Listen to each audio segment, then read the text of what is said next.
and gentlemen, welcome to a brand new show. Xavier used to be my boyfriend, then my fiance, and then my husband, so he's my ex-boyfriend. We decided that we needed to spice this up.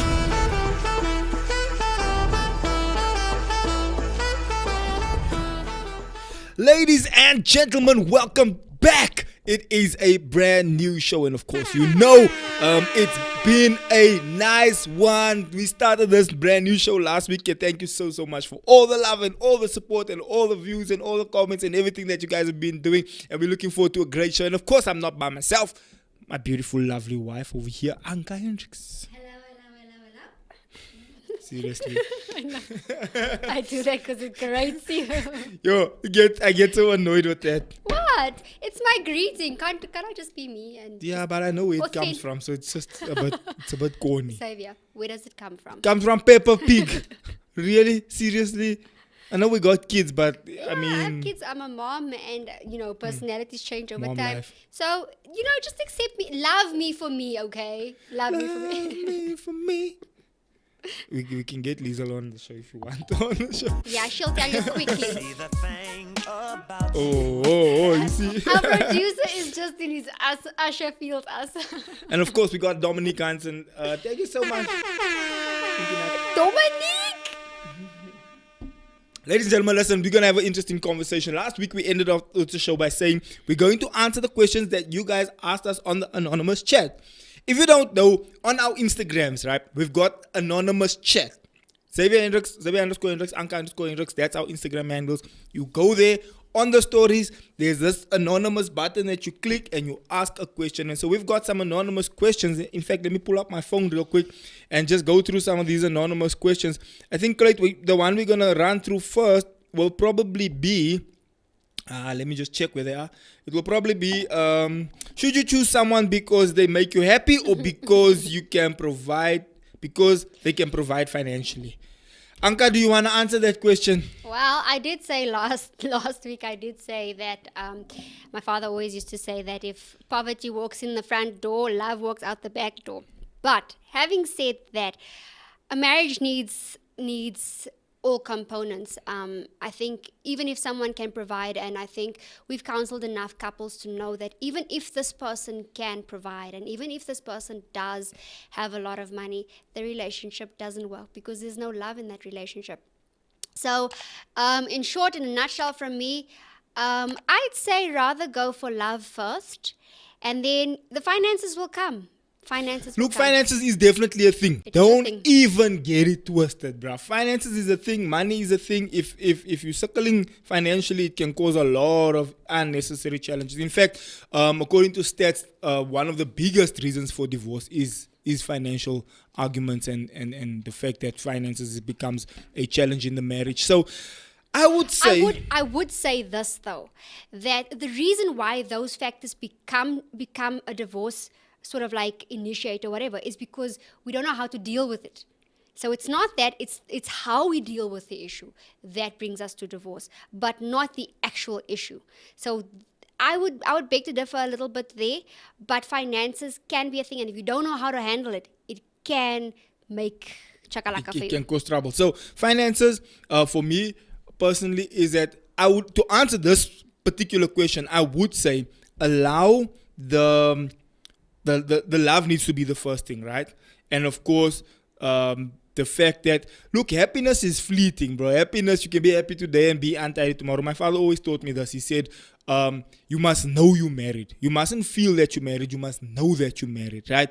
It's not a because feeling. it's not a feeling. Because one day you're going to wake up, you're going to be nar for each other. Next day you're going to wake up, you're going to be arguing about something. But you must know that this is a commitment that I've committed to. This is where I am. I'm not going anywhere. I'm not going to budge. This is it. I've made my decision and I'm going to stick to it. Close the back door and leave the back door closed. Settle down, settle it in your mind that this is the person I'm spending the rest of my life with.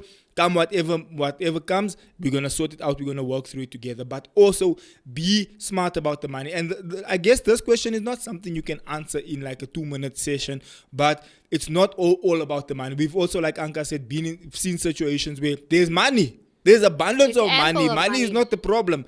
But then there's no real There's no connection. There's no connection between the couples, right? The guy does his thing, the woman does her thing, she goes shopping, and in the end of the day, they're sleeping in different rooms, or it's kind of like an interaction. It's like, If okay, you don't we'll do see. this for me, then I won't do that for you. And now it becomes a tit for tat, and we're manipulating each other, and it's just a toxic marriage. So no, So it's not only about the money. Look, the thing with marriage is that love isn't enough either. You must have different components to your marriage, but love isn't enough either. But it is one of the biggest components to have. I'd rather have love before I have an abundance of finances, because it is the worst thing to be with someone and in a relationship with someone that you don't really want to be with. You don't want to spend time with this person. Like, you're rather irritated with this person, or don't touch me. You feel like you're in prison. Like, it's the worst experience. So whether for there's me. money or not. Yeah, like, Just like, it's now it becomes a transaction, and when it becomes a transaction, I ain't saying. Okay, so next question, biblical rules that should govern relationships. Okay, so here there's many scriptures that can govern your relationship, right? And so the Bible speaks about many different things. One scripture that definitely comes to mind is he who looks upon a woman lustfully has committed adultery in their heart. So again, when you looking in that lustful manner, and you're not married, you technically committed adultery in your heart, and that's what the Bible says, right? It does say that, but whoa. Well, that's hectic though, right? Give some context, because now we're gonna remember we different people out there, and not all of us women are secure. Now, you said that woman is beautiful, or why are you looking at that? Why are you looking at? But remember, the key word here is lustfully. Yeah, So but it's I not don't know that. to say that someone is good looking, someone looks pretty, you look beautiful today. That doesn't mean lustful. Lustful is there to say when you're looking at someone, or there to say, I lust. You undressing, like it's that slimy. Okay. Word uitgetrek met die oë. Okay. It's like you're Okay. looking here, you're looking All right. at the bums, you're looking at the accentuated features, and you're looking at it with the intention or the mindset of, I wish I want to start something with this person. That is lustful. So also the rules that I used, we used in our marriage was obviously also biblical. Dating was biblical rules that no sex before marriage. You know, when the Bible says that you must wait until you're married before you can you should consummate your marriage by intercourse. Right? Yeah. So we followed that, no sex before marriage, so we stayed away from that. We also followed, and then the lines start becoming blurry. This is another conversation that is also going to take a whole show to get into. How far is too far? How far can I touch? How much can I touch? For that, I would say head over to our channel for more nuggets on that one. So we'll speak about that more on the other channel as well, because that really gets deeper and deeper and deeper. Yeah. But again, what is too much? What is too little? How far is touching this and that? Can I, play, fondle, all that kind of stuff, right? So then now we go to the third question, Clayt, which is opinions on relationship with someone much older than you, 5 years plus. So for me personally, I don't have an issue with age differences. I don't think age differences matter after a while. I think it matters in the beginning. If somebody is 12 and you're 18, I mean, now that would be considered statutory, right? That would be considered statutory, right? And also, it also starts becoming a legal issue, and it starts becoming, this kid is too young. That's inappropriate. That's just inappropriate. That's just inappropriate, yeah. Okay, for me, you done? No, but I was actually about to say that also the thing is this, if it's a big difference and there's generational differences, it could also pose some challenges where you listen to a certain type of music from your generation and your girlfriend doesn't even know. Like, that meme that was going around, and she doesn't know that she's too young for you. It's one of those situations. Go for it. Having said that, you should know that for each one it's different, right? So maturity doesn't come with age. So it doesn't mean because I am 30 and I marry a 30-year-old, we will be equal in terms of maturity.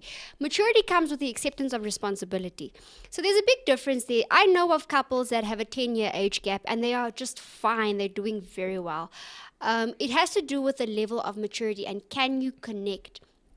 there are obviously certain things that you're going to have to consider. If the person is considerably older, what are their habits? Maybe they just like walks in the park and you're about going out. You want to go skirt now you know, and that your kind of thing. opa is moeg. Yeah, and now you want to leave him be at home and dodge him and that kind of thing. Your opa is moeg. So there's all those things to consider. But personally, I personally, before I met Xavier, I did like people that were older than I was.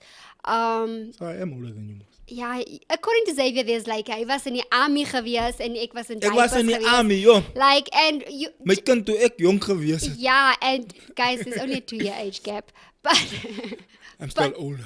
But he's still older and he's banking on that. Because usually when we speak, he's like, no, but that was before your time. I'm like, like really now. That's before your time, man. Before your time. Evidently. So, yeah. Gonna continue? So I would say it all has to do with, and it has to do with environment. What is the circumstances of each of your environments before you get into a relationship like that? And yeah, love doesn't have age, but there's certain things that are appropriate, like you said, like 12 and 20, or even 40 and 20. And I think after a certain amount, it just starts becoming too wide, that gap. It becomes I think wide, 5 years is decent. I mean, even 7 years is decent. Even 10 years is decent. I mean, you can get away with 10 years. But I think after that, when it starts really becoming generational differences. I know of couples, or a couple, that their age difference was 25 years. Given that... That's a massive difference. It's a massive difference. But that's old enough to be your father. Yeah, true. But given that the husband in the situation was 85, and then obviously the wife is now 60. So look, now if it gets to the point now where your children is older than your girlfriend, hey brah, then for me. So what do you call your children are like, Daddy, I'm not calling us woman mommy. So what do you call she must call me auntie. Yeah. So because at this point now she's older. Your kids are older than your fiance, your wife, or your girlfriend. So there are those things that need to be considered, and then there's the thing of being equally yoked. It's very important, because these are things that, look, marriage is hard, guys. I'm not gonna sit here and tell you, oh, it's sunshine and roses. No, marriage is hard, and even if you don't bring baggage into your marriage, it's difficult to navigate. And now imagine bringing other stuff, extra factors into the situation. It becomes trickier. So consider these things. Remember last week we were speaking about the argument we had on our honeymoon, right? A lot of people were engaging with that because it was we were laughing about. Obviously now we can laugh about. It's been 10 years. This man saved the video and he and showed I found me. the video. Listen, remember last week I said on the show I'm gonna go look for that video, and I found it, guys. Hey, I just didn't bring it today, but in fact I have it on the hard drive, but it's gonna take me a while now to look for it and actually go and find it. And also you would like peace in your home, so keep it where it is. But listen, I literally found the video where we were arguing on the boat. Who does that? Who saves a video of an argument 10 years prior on your honeymoon? We were arguing. I knew we were arguing, but I mean, we were busy now taking the nice scenery and all this. So we were in Thailand on the boat. The guys busy rowing there and on starting to play that. So.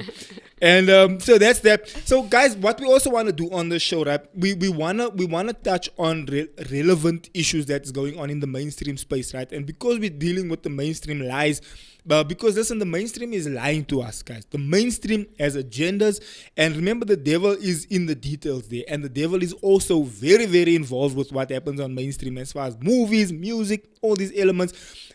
So he pushes narratives that purposely is there to break your marriage. It's purposely there to mess up your relationship. It's purposely there. So when the devil pushes these narratives, I can do better all by myself. It's not because as marriage pastors or whatever that we don't want. For example, especially the woman is earning more than the man. Good, perfect, 100%, no issue. I'm in a better position than you are. Fine, perfect, no issue. But then now the godly principle comes in to say that the man is the head of the home, right? So when you get home, your husband should still be the king in the home. As much as you are earning whichever amount you're earning outside there. Let's say you're earning 100,000 and your husband's only earning 20,000. It's fine. There's no issue with you earning more than him. But now if you come home and you treat him as one of the children, here's where the problem now lies. Because now it's like, okay, so now you're displacing his position in the home. You are removing his his authority out of the home. You're making him feel like, okay, I have nothing to do here in this home, and herein lies the issue, and here's where the friction now then begins. So with that said, right, the mainstream media pushes an agenda. The Bible pushes a complete opposite agenda, and it's up to you to see which one works. Last week we touched a little bit on the Will Smith and Jada Pinkett Smith issue, and we can clearly as they see that the mainstream agenda is very flawed in so many ways. So somebody can come and argue, yeah, but I know Christian couples that also doesn't work out. And I would then argue, are they following the biblical principle? Are they really following? Because you can say you're Christian. Whoa. Go for it. Whoa. That, let's just break that down and stop that for a minute. Being Christian is not a magical potion. Being Christian doesn't mean we're perfect or, we do things the right way always. We're human. We're going to make mistakes. Exactly. Also, yes, do we get influenced sometimes by mainstream media? Yes, we do. Which is why for us it's important to stay connected to the Holy Spirit all the time. That is why it's important. But the reality of the matter is sometimes we fail. And yes, we're going to make mistakes. It makes us no different from the next person to make a mistake.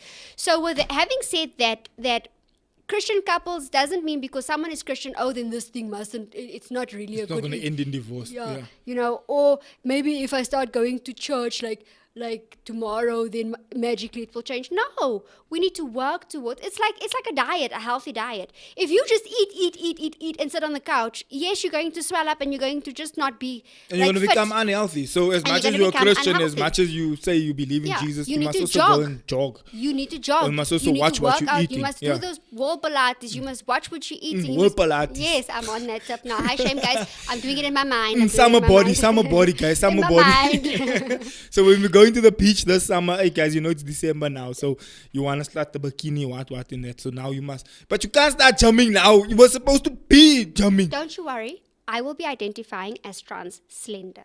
Come on now. Stress. Well done. So because we wanna touch on some relevant challenges that are going on in mainstream media, I wanna touch a little bit on this Tyrese and his ex-wife thing, because I see it's been all over the place. I'm seeing her going on podcasts speaking about it. I see him doing lives about it. I heard that he went on Breakfast Club and spoke about it. And because we're dealing with marriages, relationships, dating, all these elements, I felt let's touch on it and let's check what it's about. So I was looking into it, right? And we were having a chat about it while we were looking into it. It turns out she is obviously significantly younger than he is, right? It also turns out that he, out of his own mouth and out of her own mouth, they both came from broken homes, right? And the reason they mentioned this is because they have a daughter together. And the whole point was that they said that they don't want that for their daughter. Because they came from that, they didn't want to perpetuate that same lifestyle for their kids. And he says that he was out probably on Fast and Furious shoot or whatever the case might be, wherever it was that he was working. And he was flying on his way home because he got word that she's busy packing up and she wants to leave. And by the time he got there, it was too late. She put masks around the cameras. And she left with the kid, the 1-year-old baby. This is during COVID time. And she left with the kid out the door. And so then she said that, no, they signed a prenuptial agreement because they didn't want, because she's not interested in the money. She doesn't care about the money. It is what it is. I'm here for the love, this and the other. But then also she says there was people in her ear. And he says it was her mother in her ear, like chasing the money, chasing the clout, and chasing all this kind of thing. So that's basically, in a nutshell, the whole situation. So she left with the kid. Then she tried spiting him with the kid. Then she tried expunging or extorting him out of his money. And he felt like, if you signed a prenup saying that you're not interested in the money, now why all of a sudden are you trying to get $20,000 a month out of me? Which is 400,000 rand, ladies and gentlemen. It's not a little money. It's almost 500,000 rand in South African currency. So, and even for Americans, it's relative. It's a lot of money for them as well, right? So, there's kind of the whole story in a nutshell. What are your thoughts on that story? Well, going back to our first question for the day, should I marry for love or should I marry for money? It becomes extremely tricky. I think for me, and we've had this conversation a couple of times, for me personally, what irritates me, with mainstream media and the lie that mainstream media perpetuates is that everything is about you. Marriage, I'm sorry to say, is not about you. It's not about yourself. Wait, can we say that again? Because I think a lot of people are missing that point. If you come into a marriage with a selfish mindset. That is the number one thing that breaks a marriage. Is when you come into that marriage with the mindset that this is for me, and I want to be happy, and it's about myself. What benefits me? What makes me feel good? Yeah, that breaks up a marriage. And you know what? Us as women, what happens is that, we watch like romantic movies and that from a very young age. So we have, built these castles in the air from a very young Fantasies. age. Yeah. Given the fact that romance is a thing, like still is, like chivalry shouldn't be dead. But what happens is that in the movies, they started perpetuating this thing of follow your heart. Whatever makes you happy. And you know that the heart is deceiving above all, which means that it will change in a whim. There will be things. Marriage is not about a feeling. It's not about how I feel right now. Oh, I feel so loved. You'll find that people that have affairs and then end up leaving their wives or whatever, and they're like, oh, I fell out of love. I just don't feel the same anymore.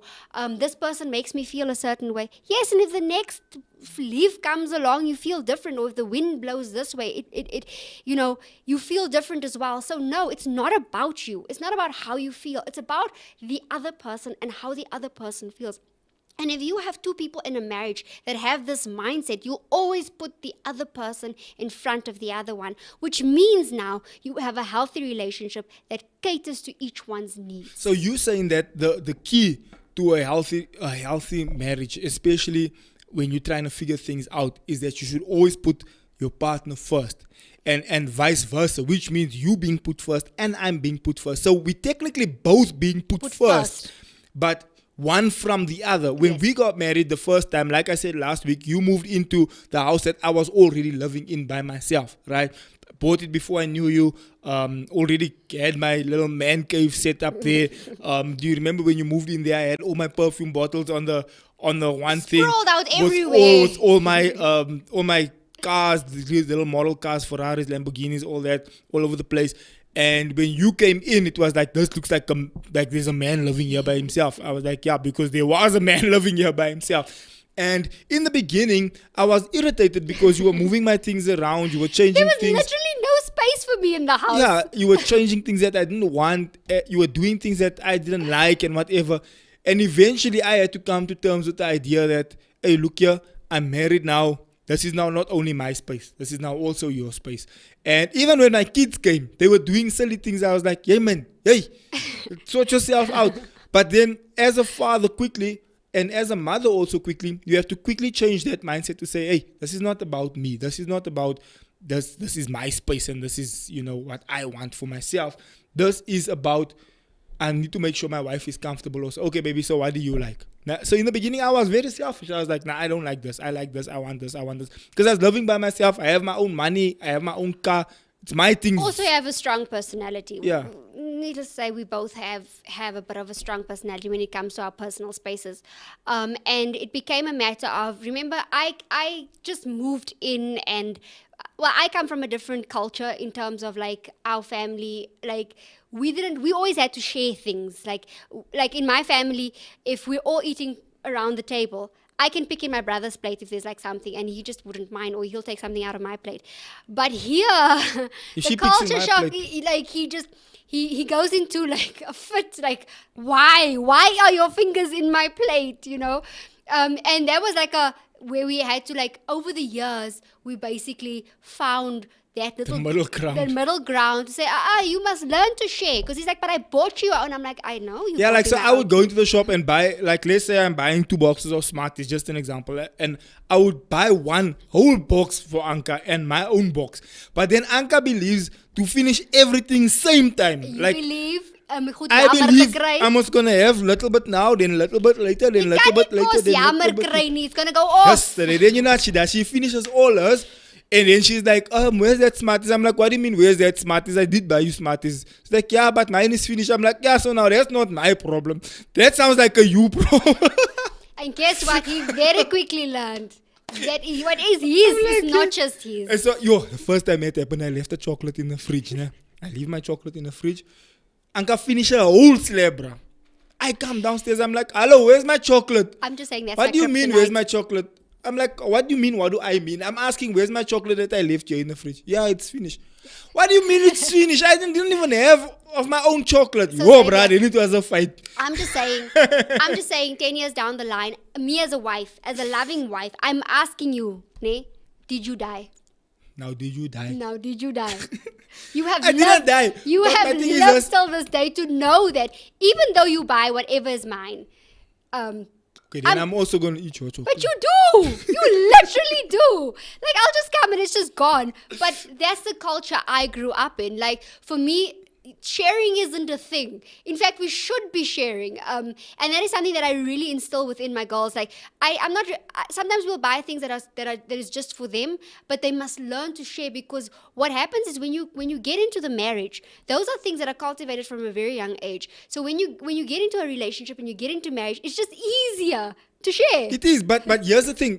What mainstream media perpetuates now, it's about me. It's about what I can get out of the thing. Felicia says you're in the same WhatsApp. Yeah, I see. It's what I can get out of the deal. It's about me, how I can feel. If I don't feel happy, it's all about me. And the problem that I have with that, it goes against biblical text, right? Because mainstream is saying in all the music, I can do better all by myself. You look at the Cardi B stuff, you look at the Megan Thee Stallion stuff, you look at the Beyonce stuff, all the single ladies, while she's married to a billionaire lekker, while Cardi B is also married to some famous guy out there, while these ladies, in the end, they still women that also wants to be romanced, that also wants to feel loved, that also wants to have that sense of security, that also wants to raise their children in a secure home.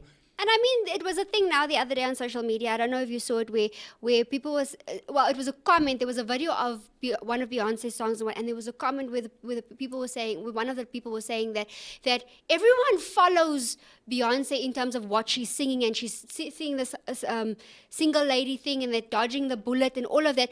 But she stayed in a marriage. And she went home to her husband. She went home to her husband, and her husband had cheated on her. But she stayed in a marriage. But this is what is believed by the masses. But they're doing something different. But what they're putting out in songs, on social media, whatever, it's okay to just do bad all by yourself. You need to be strong and independent. Even with the Jada thing, I saw that there's a lot of people that don't agree with the way she's doing things.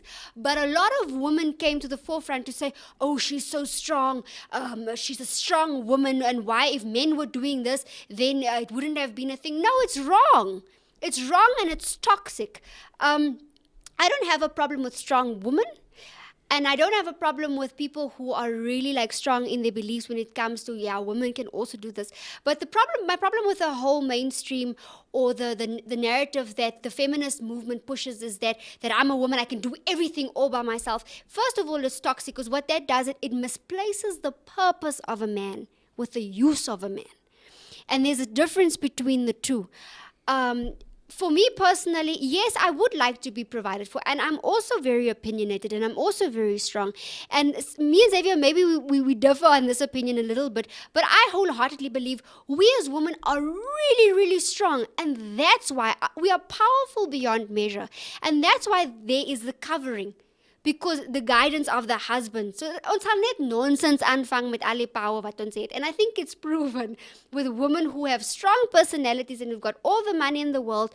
But if you have to look at the fruits of their lives, it's not make sure. It's actually been there's studies being done where they actually go and ask successful women that have done well financially, business wise, this, that, and the other, cool. And they ask them later on, would you do the way you did it now? Would you do it again? And 99% of them actually say, I actually wanted to be a mother. I actually wanted to come home to my husband. I actually wanted to feel loved. I actually wanted that stability and security, because the world lied to me. And I think it's the third wave or second wave of feminism where they come back and say, this thing, it doesn't work the way they're selling it to us, right? And that for me is the issue. And the mainstream does that in all areas. The other day I was watching an interview about someone who detransitioned, right?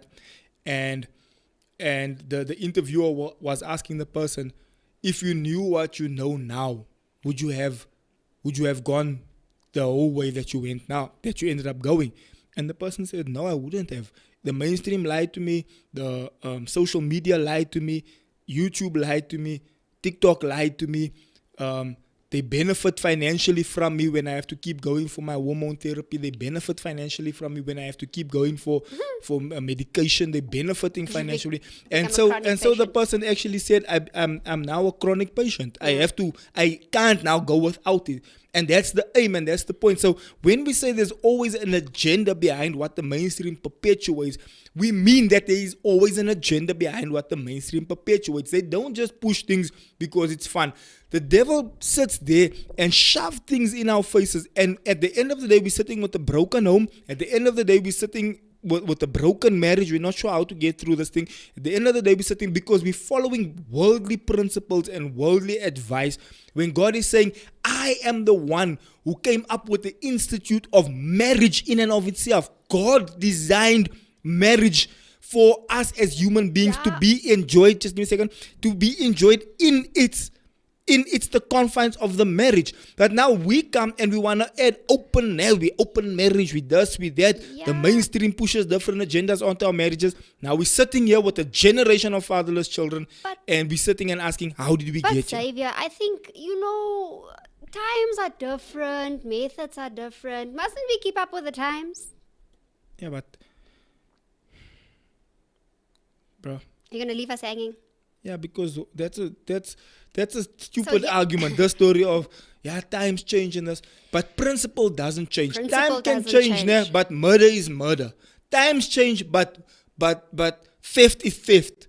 Whether theft was theft back in Bible days or whether theft is theft in 2024.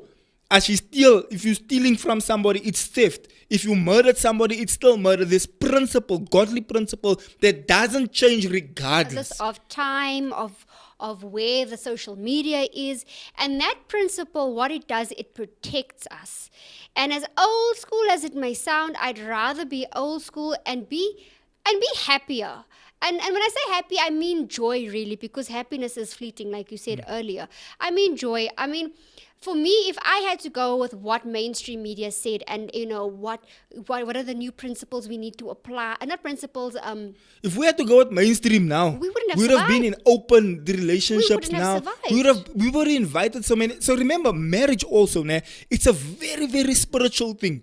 This is an exceptionally spiritual thing. When you consummate, it's very spiritual. Now you're sitting and wondering why you can't forget about your ex. Why, you're feeling hard so here in the middle of this. Because you had a spiritual moment with that person. You cross-pollinated with another human being. So you have that piece of that person that you are going around with everything. So when God comes and says, wait until you're married, it's not that he doesn't know what he's talking about. He tells you this for a reason and for a specific reason, so that you know that, okay, this is the person that I'm with. This is the only person that I know.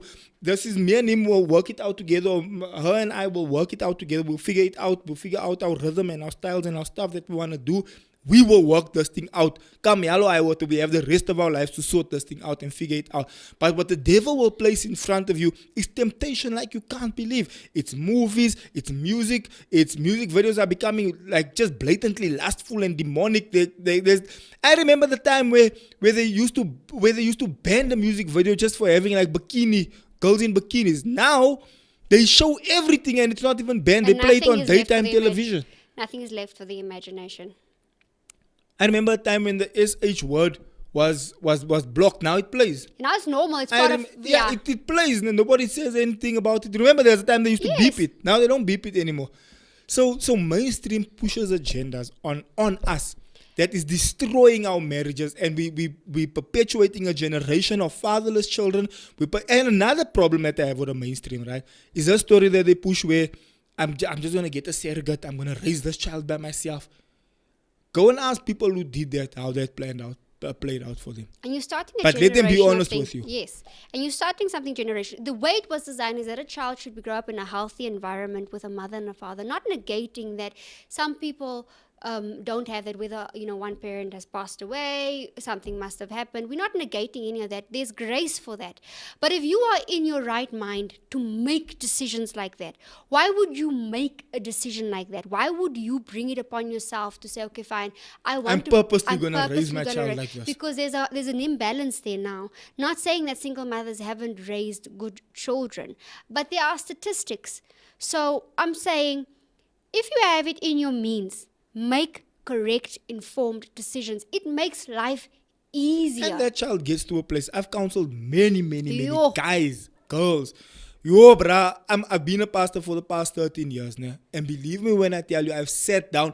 The things that Anka and I are speaking about now, it's not things we're sucking from our thumb or catching from the sky or the air. Or we're Remember, sucking it out of our thumbs. there's spiritual backing to this. There's also the Holy Spirit that guides us through things. And there's also literally physical conversations, that counseling sessions, hours of sessions that we've had and sat down with people that share this information with us and say to us, "Eish, bruh, I spoke to a friend of mine, right, that also came out of a single home background. And he sat down with me and he said to me, my bro, I wish my time I was there. I didn't have a timer to teach me how to do this. I wanted my father to be there. I wanted him to be there when I bought my first vehicle. I wanted him to be there when I bought my first house. I wanted him to be there. There's a longing inside that child's heart to say, yeah, bruh, I wanted my timer to be there. I've spoken to ladies, in particular, one lady that I've spoken to whose father passed away, so it wasn't an issue of divorce or whatever. Her father unfortunately passed away while she was still young. And she started making some weird decisions as far as dating, the kind of gents she was coming home with, that kind of stuff. And when we had to sit down with her, you and I had to sit down, and we asked her, where do you think this thing derives from? And she was open and honest, and she said, if my father was in my life, probably half of the decisions I made, I wouldn't have made. Because those gents wouldn't have taken advantage of me because there's a man in the house.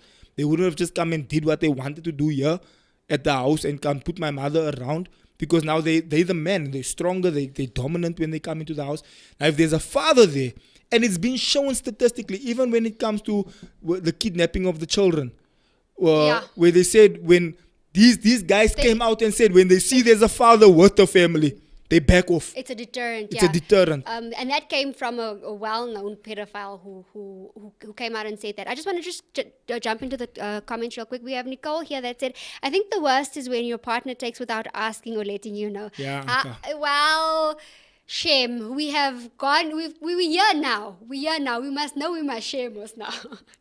So that's the comment is for you. You two feel the same, you and Nicole. And then Big Al says, they say marriage is out of fashion now, and greetings from Cape Town. I admire what you guys do. Yes, it might be out of fashion, but the fruits, ne? The ones that deal with it the old-fashioned way, they have healthier lifestyles. I spoke to a lady not too long ago, and she's well with her age, within age, and she isn't married, but she wants to be married, and she's been in relationships before, but she doesn't understand why things aren't working out for her, and why she can't commit, and why all these type of things. And the sad reality is we take certain things for granted. Because we grew up in a certain way. Our mind was formed in a certain way because of our surroundings or whatever. So, we were still raised in the old-fashioned way. This is how you do. You get married, then you have a baby, you have all these things. Because the act of sex, the act of engaging on that level is spiritual. And I'll say that again. Xavier said it. It's spiritual. And the minute you give that away, you have got all this baggage to deal with, and you don't understand how to unpack. So if there's 30 guys at what do they call it now in body count, your body count is 30, you have to deal with 30 issues that you didn't need to deal with in the first place. So what I'm saying is that I'm not saying that you are condemned completely. And there's no guy there to answer girl that has a 30 body count. Yeah. I can tell you that for free. No matter how freaky that is, he'll sleep with you, but he won't marry you. He won't marry you. He'll leave. For free. I won't forget. I didn't understand. Now, I was the ugly duckling in school. Like, I was never the one that was picked. I was always the one that was befriended to get to the friend. You were the ugly friend. I was the ugly friend. Right? And there was always like a guy or someone that I would like and whatnot. And then we'd become friends, we become good friends and have good conversations just for me to find out, no, you're friend zoned. It's because I want your friend. I'm happy. Thank you, my bro, for friend zoning. Right? So what happened was, and in the beginning it made me feel insecure. It really did. Like, you was like, "Regtig so lelik." Like, but what that did was, and I had one friend, he told me, remember, I'm friend zoned now, so now I'm just a friend. He now told he's me, honest with you. yeah, and he told me straight. He said to me, "No, you're the marriage type. When I'm done messing around, I'll come round to you." So, like, like he said it honestly, and that is, men might not say it, And now he respects you. and he respects me, because there's no history, there's no funny things going on. Even with my ex-boyfriends, there's none of that physical aspect. So we're friends. Xavier's friends with them, and because there's none of that awkwardness going around, or that physical tie and that emotional tie that was made. And here we're going. We're in a better space. So yeah. So back to the Tyrese issue quickly, né? So technically now she wants to get back to the marriage because she's now struggling financially. She had to give up the place that she was living in. She needs some sort of income, and he just feels like, "Hey, bro, you made your bed, so now you must sleep in it."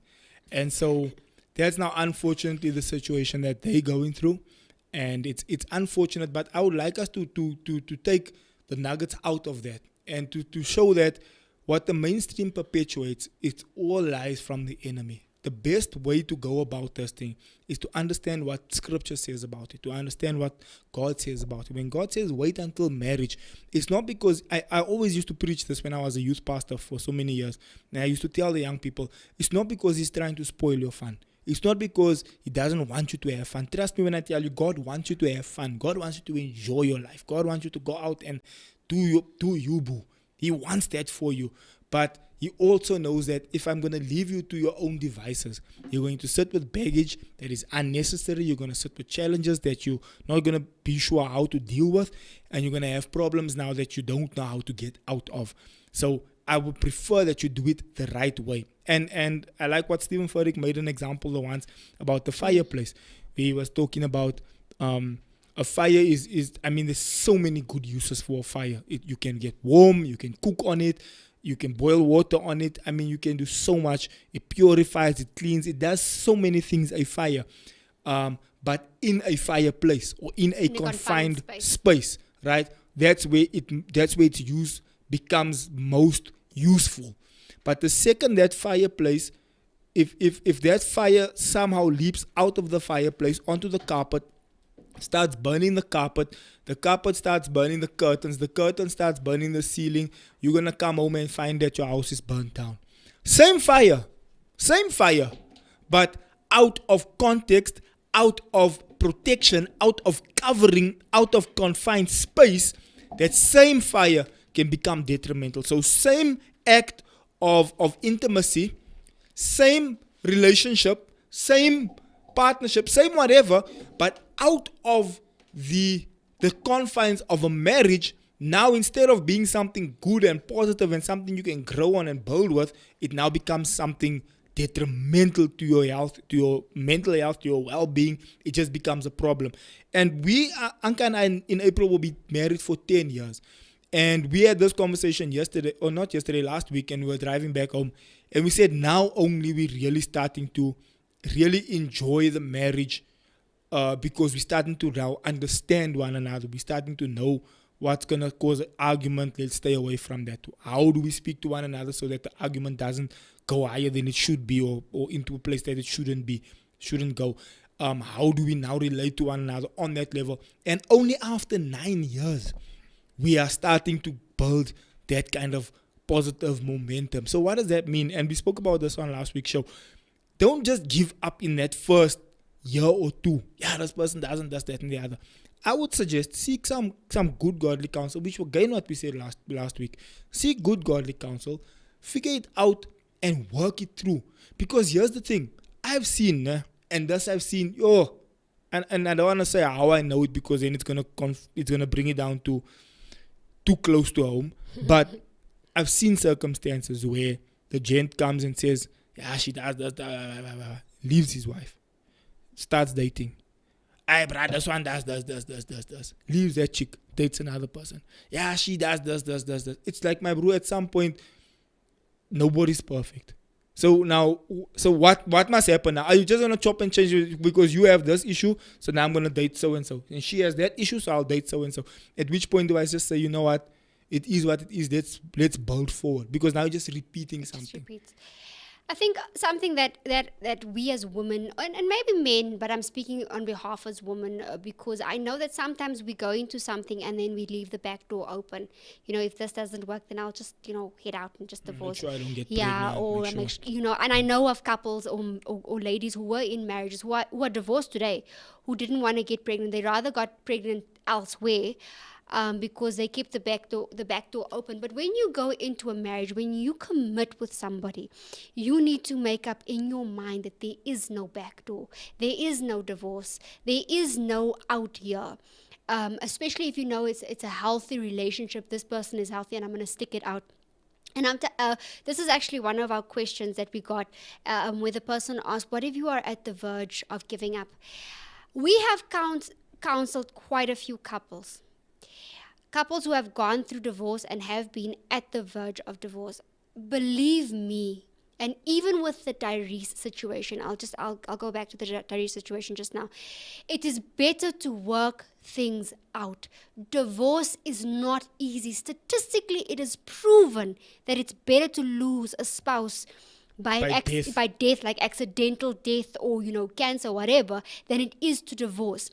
Tyrese had an interview. I'm not sure with who exactly had the interview, and you guys can check it up on TikTok or on the internet, where he says, what he basically says is that it's a different kind of pain it's a different kind of like pain and mourning the loss of someone who was a family member or whoever who had cancer and you knew they were going to die, or someone who passes away accidentally.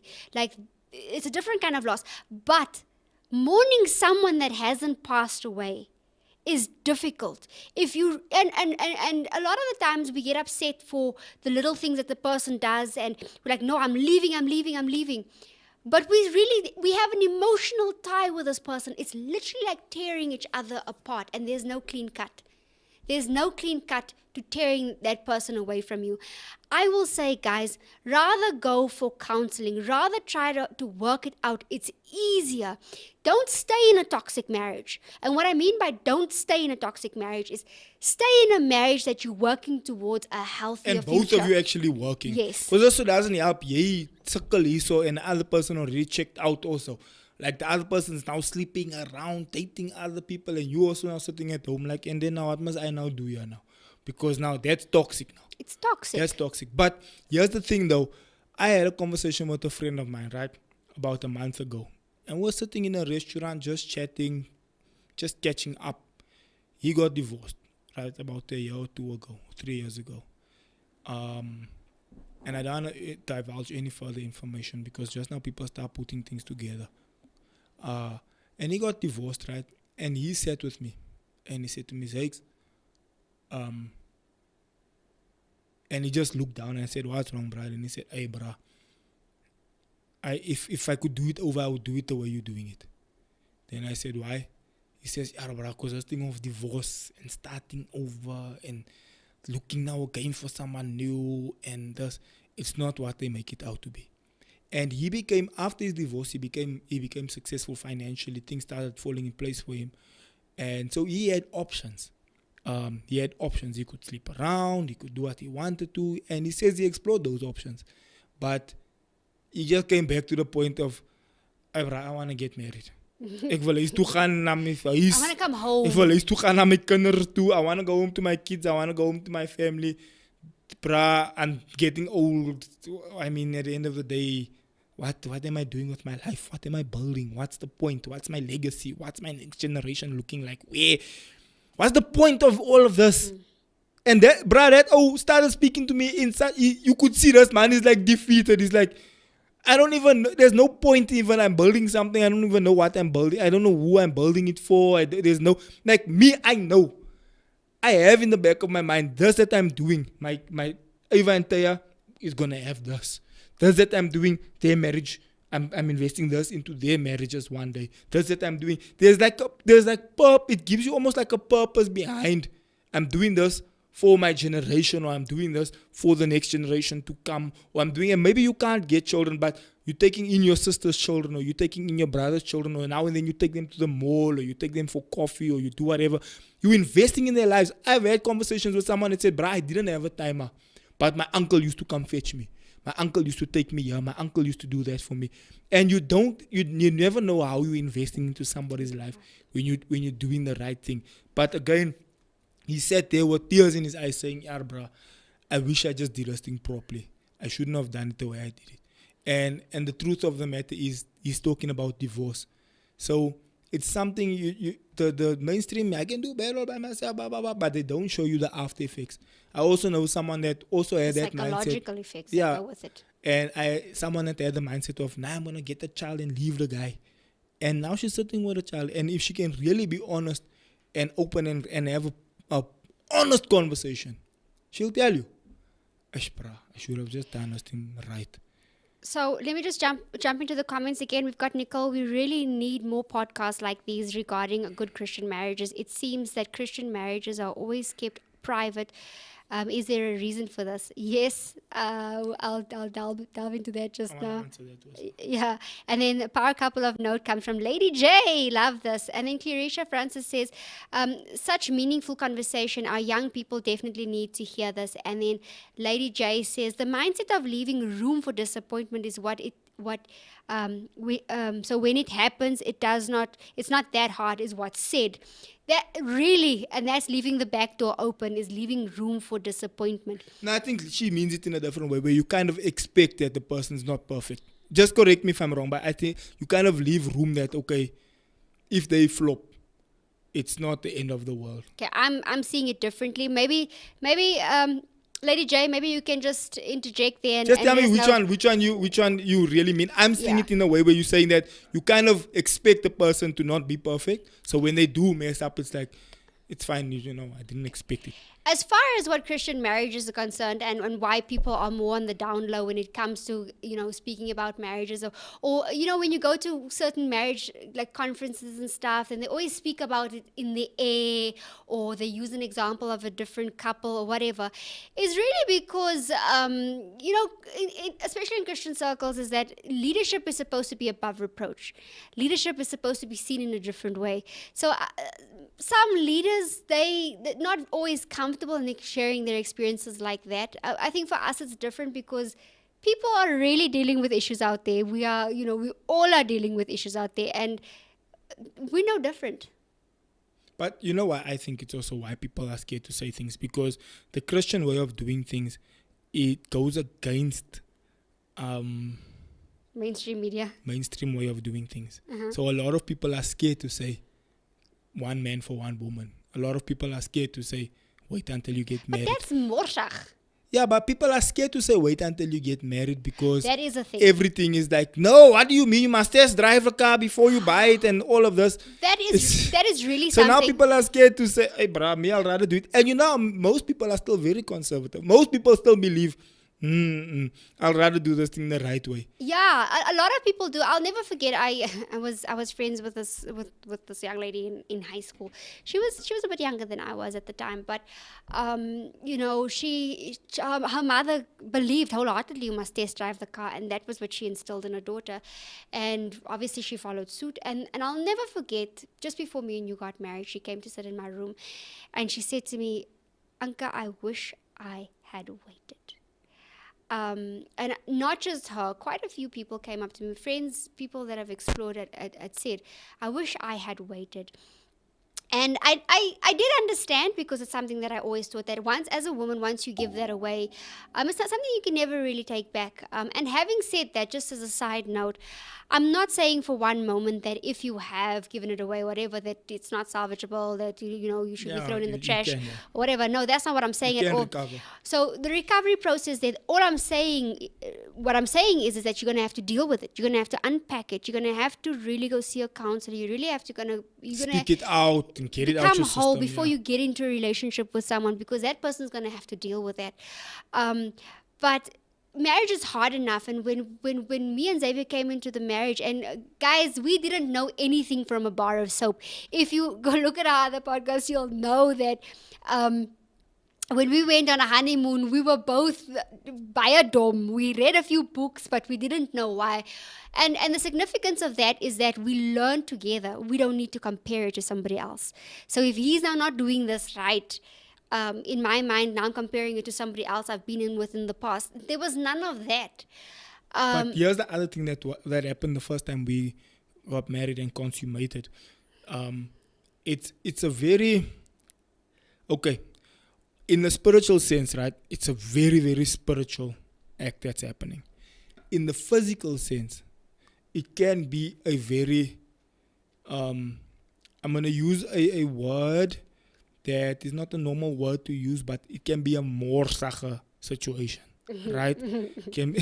For those of you who know will know, it can become a messy situation, right? I'm talking about the physical act, right? So especially in the beginning when it's new and there's blood involved and all that kind of stuff. And we had that conversation, right? When it comes to, and I'm going to go into detail here on purpose, right? Because I feel like we real in this conversation. When it comes to ladies going to public... Before you say that, can I just ask Tegan to just log off, please? No, I'm not going to say that. I'm not going to expose anything. But Okay. I'm just saying, when it comes... I'm gonna try and keep it as PC as possible. Please. PG. When it PG and PC, particularly correct. When it comes to women going to public spaces, right? And I didn't know this until I got married, because obviously we didn't have these conversations with my sisters or whatever. Even if they are younger ladies on here, they know this, right? You go into a public space, you get infections because the toilet is dirty, whatever. So now you get UTI, you get all these elements, this, that, and the other. Now you have a situation where when you're having the consummation, there is now transference of the UTI or the whatever the case might be. So we always used to have this. Yeah, we always used to have this conversation of like, yes, bro, if we are married, right, and this is now something that we have to deal with, and it's not because of sleeping around or whatever the case might be. It's really because of using a public toilet or whatever the case might be, or using the wrong, the wrong soap or whatever the issue is, right? And now we have to deal with this. Now imagine somebody that's just meets someone at a party and goes and does the thing in the toilet, or just, it's like we couldn't, when Anka and I had this conversation, she even got like grossed out. She was like, she couldn't fathom the idea of, if I feel this way with my husband in a safe environment, in our home, in our room, in our bedroom, where I'm safe, where I know this is my husband, he's not going to look at me in a different way, and I'm not going to look at him in a different way. Where does it fit in where someone randomly you're at a party, or randomly you're on holiday, you meet someone, or randomly you don't know what that person is coming with, you don't know what they've got going on in their bodies, you have no idea, and you just out there. Outside of the spiritual side, also the physical side of, and the mainstream pushes this in movies like, and remember we're speaking about what the mainstream lies versus how Christ would prefer us to do this. The mainstream pushes this in movies, no strings attached, one night stand, no, we fell in love there in Paris, and this. And it's interesting how that movie just ends there. They don't show you that thing never ended up working out, because how can it? So the mainstream always pushes narratives to mess up the marriage, and this is the challenge that we're sitting with today. And I just want to say that a covenant is extremely powerful.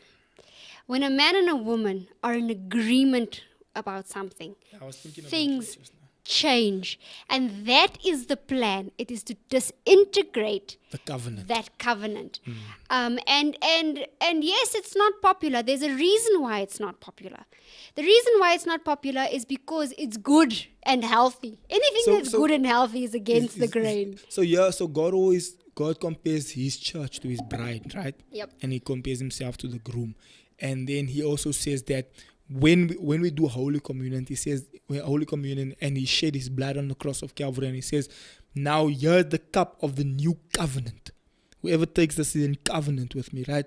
So you basically in covenant with God. And so the act of consummation is the act of covenant, right? And so when you have a covenant, remember that thing I was listening to the other day where the guy said that when two people agree, and in fact the Bible says it, where 2 or 3 agree in my name, there I command my blessing. There's a covenant and there's a blessing upon a marriage.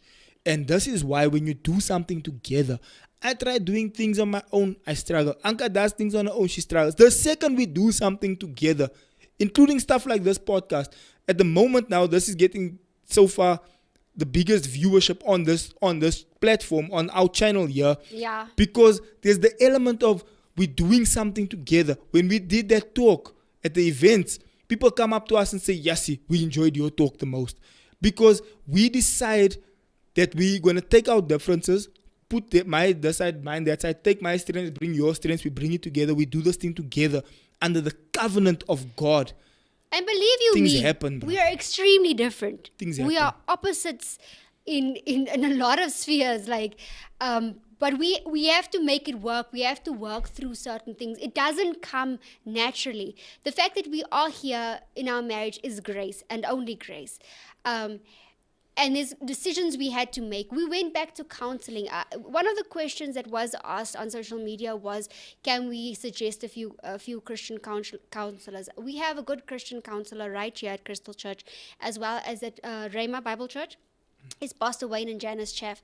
They're personal friends of ours, so we know that is sound word there. But if you... Anka and I, on the occasion, also does Christian counseling. Yeah, on the occasion, we do Christian counseling as well. If it's really dire, I will say, guys, reach out. Try and fix it. Pull out all the stops to fix your marriage. It is easier, it is cheaper, it is easier on the mental health to just fix it. Especially if it's not things that are irreversible. Things that are not irreversible. There are things that, and we'll delve into those topics at another time, when, you're dealing with a narcissist, when you're dealing with someone who's abusive, when you're dealing with all those other aspects. There are those dynamics. So we're not saying that all relationships are hunky-dory, and there are dynamics that they can be counseled through. And if it can be, do it. And believe you me, 99.99% it can be fixed. I want to speak about, not today, but in one of our next couple of shows, about the red flags to look out for in dating.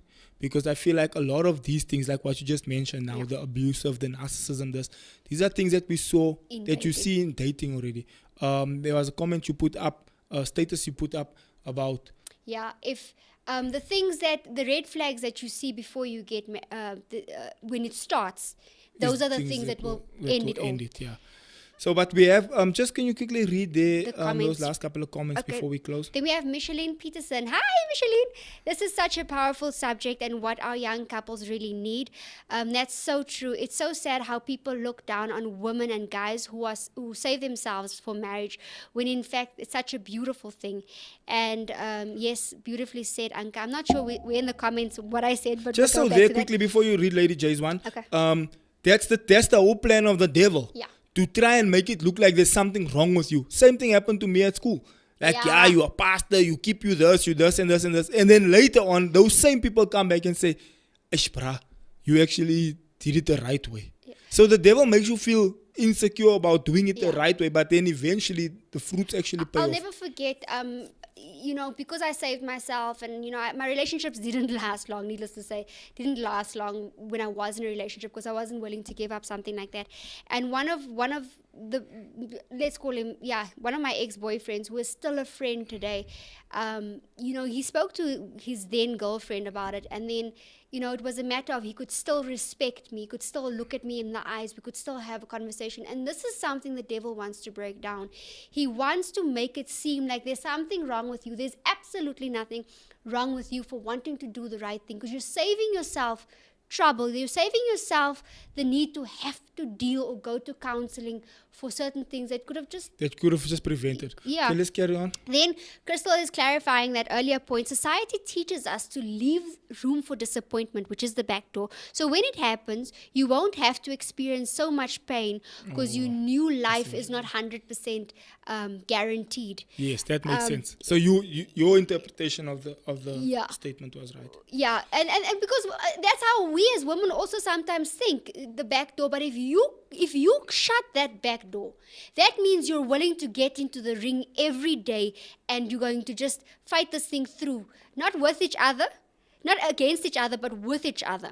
That's another topic with myself. Yeah, that's another topic. Time is finished. Let's continue. Then Nicole says everything can fix your marriage. You left out Leandra there. Oh, sorry. Morning, fam. Morning, fam. Great conversation as expected from you. It's a blessing to know that there are real Christian couples who speak the truth according to the word of God. And everything, Nicole says, everything can to fix your marriage and get help. Anything you can do, I'm assuming, do that. Do everything. Yeah. To fix your marriage. And then Leandra says, Timothy 3 and Christian couples are not spared from it. Zaki, maybe you know that verse. 2 Timothy 3. Okay. I did that this morning, actually. Oh, yes. Also, stay away from people trying to tell you what to do with. Oh, that's a big one, and that will be a show on its own. We'll External influence. External influences into your marriage, which is also one of the issues that was on this Tyrese topic, as the external influences. There was people in my ears telling me this, telling me that. Here's the thing for me as a final comment, guys.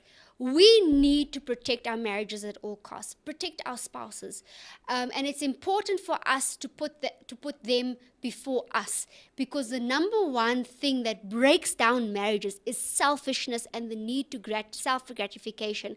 But if I know, and I say this all the time when I make something for Xavier, when in the morning he gets his cup of tea, but there's a certain cup I like, there's a certain cup he likes, whatever. If there's no cups because, the dishwasher's still full or whatever, I'll always make sure that the nice cup is his cup, because I esteem him higher than I esteem myself, because he's my husband, I love him and I respect him. So it's in these little things, but what that means is it's a symbol of I appreciate my husband, and therefore I'll put my best foot forward all the time. Now, given the fact that we strive for this, I'm not saying I'm perfect, I do this all the time, but if you do that intentionally every day, it could change things in your marriage. Which brings us to Leandra's last point here. People are lovers of themselves without self-control, lovers of pleasure rather than lovers of God, without love and unforgiveness, etc. Which is exactly what you just said now, that it's about you and only you. And if I'm not happy, I'm leaving. That's not how Christ does things. Christ doesn't do things for himself. He does it for others. And likewise will be reciprocated. So you will get, your tank will be filled when you also fill other people's tank. And ladies and gentlemen, that concludes our time. We're quick today. It was a really interesting conversation. Please do share, please do like, please do comment. I think we're on 4,000 subs now. We'll be almost on 4,000 subs. We're literally close to 4,000 subs. Also, we have a spin-off which is on our page as well, Living with My Ex. Yeah. So please, guys, go and subscribe to that channel. Subscribe to that. Like also the content that we'll be loading up there will be slightly different from here. It's going to be extra information, different information, so it won't be a duplicate of what we're doing here. So just type in Living with My Ex. Yeah. On your thingy. Also, we will be putting up the question again, and if you guys ask the questions, we will deal with it on the show. We are aware of the fact that everyone is human and everyone deals with things as we do. And there's a lot of things that we've dealt with that will still come up in upcoming shows. So, from my side, bon voyage. Ladies and gentlemen, thank you so much for watching. Please do, like Anka said, go check out Living with My Ex. It's another YouTube channel that we've started based off this one, a spin-off from this one. So please go and show some love and support on that channel over there. Please do subscribe and just watch the videos over there. Thank you so much. See you on the next one. Love you. Goodbye. Bye. Ladies and gentlemen, welcome to a brand new show. Xavier used to be my boyfriend, then my fiance, and then my husband, so he's my ex-boyfriend. We decided that we needed to spice this up.